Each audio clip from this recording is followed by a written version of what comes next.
শীতার্ত সকালে কুয়াশায় ঢাকা ছোট্ট এক গ্রাম। কাঁপছে রাজু, সেরা সোয়েটার, লোকেরা কাপড়ে মই দেয়, আর রাজু উঠছে হাত, নিঃশ্বাসে গরম খুলছে। শীতে কাঁপলেও রাজুর মুখে ছোট্ট হাসি, শীত যেন তার বন্ধু। মায়ের হাতে সেলাই, জমে যাওয়া আঙ্গুলেও কাজ থামে না।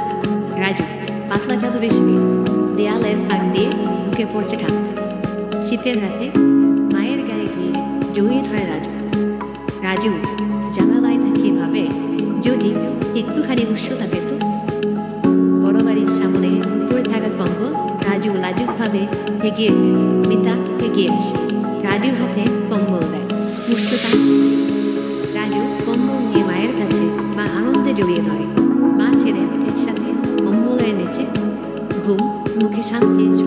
রাজু তার মিতার হাত ধরা, শীতের গল্প